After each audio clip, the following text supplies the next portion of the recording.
Toyota RAV4 休旅车改装双出尾段排气管。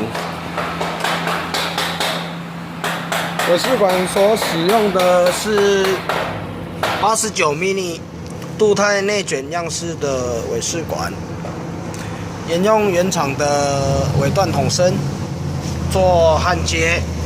另外，在左侧的部分，则是单纯为装饰使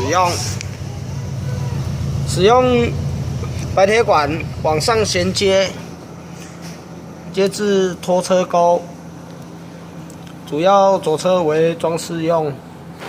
另外，焊接在拖车钩有个好处，就是日后如果想做另外的改装，可以直接的做拆除单边，非常的方便。